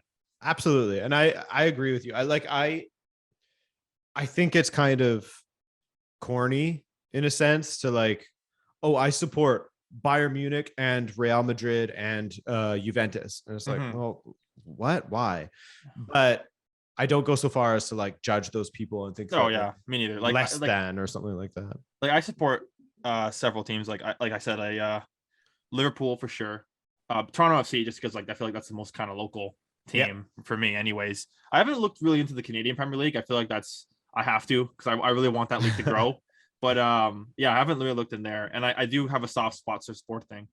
So yeah, those are my teams. But I feel like that situation, and kind of like the situation you just said, like with the teams you support, I feel like that's completely fine, because like those teams are completely different like situations. Yes. So it's like it's not corny to celebrate to support them, because it's like you support them for different reasons. Yeah, and they'll never face each other. Yeah, you know? exactly. Well, actually, Pacific FC and Montreal Impact could via the Canadian Championship, but other than that, it's not like, you know, it's not like I'm supporting a team in Spain or two teams in Spain or something like that. You know, like it's not like that. Yeah, fair enough. Okay, we did get a little sidetracked, because but the question I wanted to ask you is, like, because you're a Benfica fan, what are your thoughts on how they've been doing this season? I think they're second in Primeira Liga. I think they've third, actually. Third. Oh, are they second? I might be wrong. I mean, at the time of recording, they're playing Liverpool tomorrow in the Champions League. So they're in the quarterfinals. That alone is quite the accomplishment. Yeah. What do you think of Benfica this year? I think that they have been incredibly frustrating and poor most of the time. I mean, when you sack your manager in December, then that's usually a bad sign as to how your season is going. But they've had one of those seasons where like their European form is far better than what they're doing domestically. Like domestically, we can't get our shit together. But in Europe, while we didn't play incredibly well against Ajax, we still did enough to go through, and we played well defensively at least. So it's another forgettable season for me. I will take the highs of beating Barcelona, beating Ajax, and now we get to see Benfica in the quarterfinals in the top 8 against Liverpool. So I'm happy in that regard. But overall, it's been a pretty shit season domestically overall. And I don't think that any supporter will be overly happy with what they've seen from Benfica this season. Yeah, fair enough. Looking at the table, they are in third. They're 9 points behind Sporting in second, which is, that is kind of tough now that I think about it. But I mean, but like I don't really know, because I can't really relate, because obviously Sporting in Europe isn't exactly the best combination. Ask Paulo Bentu. But like I don't think they do that well in Europe overall. So the fact that Benfica beat Ajax on the road to go to the quarterfinals is still quite the accomplishment. What are your thoughts, like, as a fan of a Portuguese club, see them do well in Europe? Seeing other Portuguese clubs do well? Yeah. I'm for it. I don't mind. I mean, so long as they don't win the tournament and become insufferable, then I But like, then I don't mind. but like, what about Benfica? Like the fact that they made to the quarterfinals, I feel like that's quite the accomplishment. Would it you agree? is, yeah, it's definitely a very good accomplishment considering the budgets and what have you of all the other teams, the resources available to other teams. So I think that Benfica can be proud for making it that far, especially the group they're in. Like people, even though Barcelona was in a shit state at the beginning of the season, They're not anymore. they're not anymore. That's for sure. And a lot of people had written off Benfica like, you're going to get third or fourth. So for them to get through in second up against, Bayern and Barcelona, those are pretty heavy hitters that you're in the same group as. So I'm proud of them to get through. I'm proud of them to go through against Ajax, a team that I didn't believe that they would be able to beat because they're in such incredible form in Netherlands. But yeah, I would say that this is probably going to be the high point of our season, is making it this far in the Champions League. And who knows, if we can get one decent result against Liverpool, then I'll be happy, man. I'll be very, very happy. Fair enough. I respect that. What about the personnel at Benfica? Like Nunez is a name that keeps popping up. Any other stars in there? What are your thoughts on Nunez and anyone else you want to mention? I would say that Nunez is definitely the biggest star and probably the next export for Benfica, the next like 60 to 80 million guy that's going to be leaving Benfica.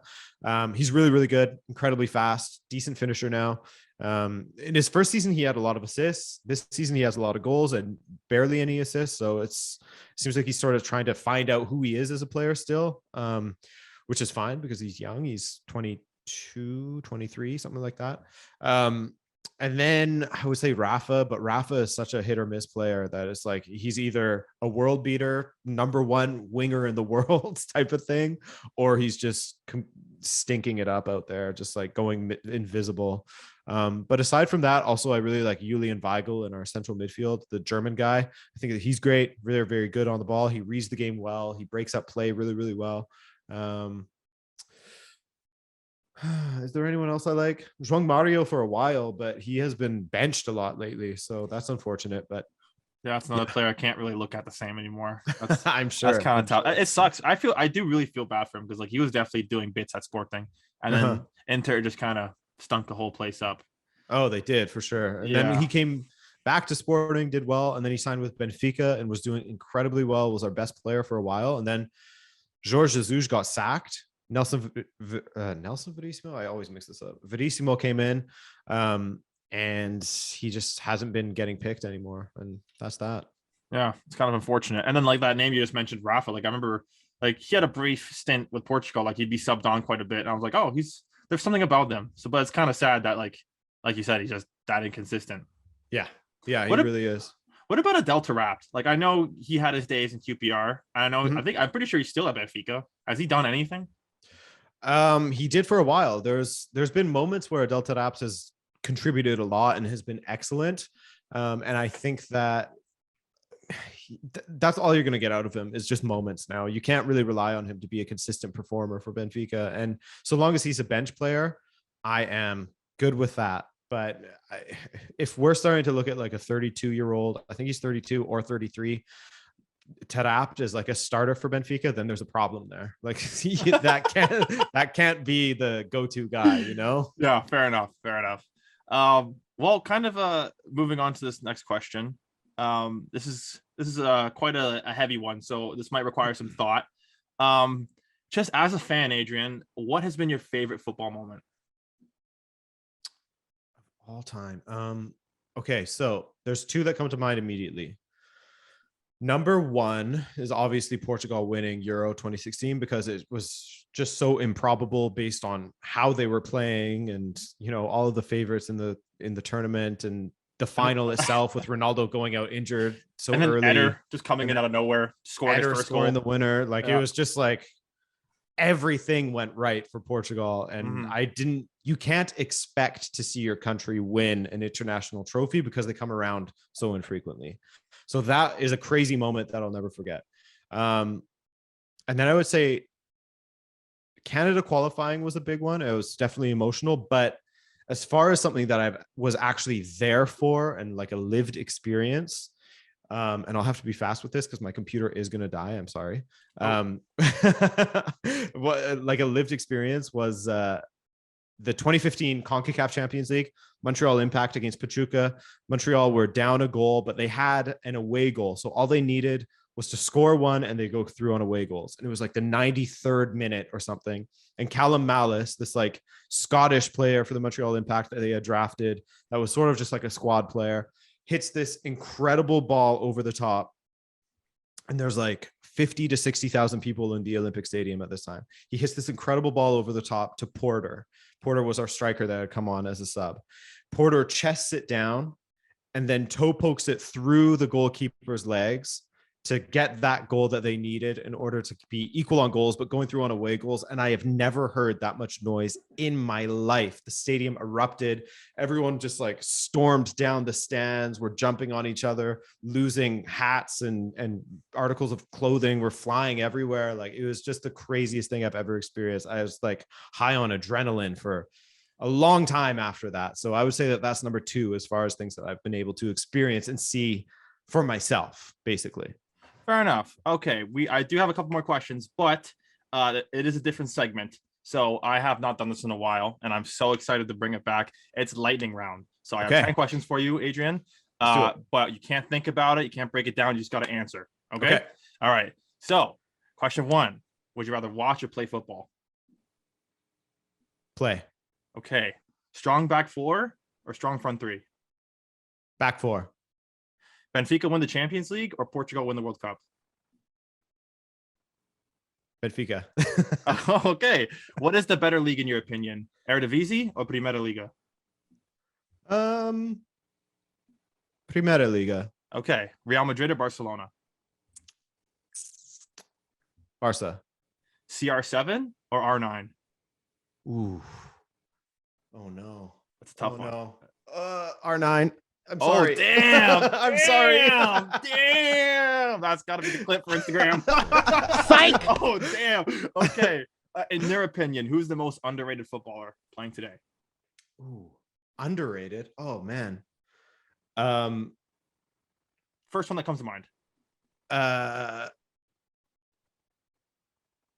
Underrated? Shit. Yeah. Man, I'm blanking. Holy. Underrated. Brozovic from Inter. Okay. Flipping it. Who's the most overrated footballer? Lautaro Martinez, Inter. Oh, shit. Okay. Who's going to win the Prem? Liverpool. Yes, I love that. Best team in all of Europe. Last question. Best team in all of Europe is currently Liverpool, I think. Oh, I love you, Adrian. Oh, what a conversation. All right, I have one final question to ask you, Adrian. I think it's been a fun podcast. It's almost been 2 hours. I know you got to go. But I just want to ask one final question. What are your goals, personal, Rona TV, short-term, long-term? I want to hear them.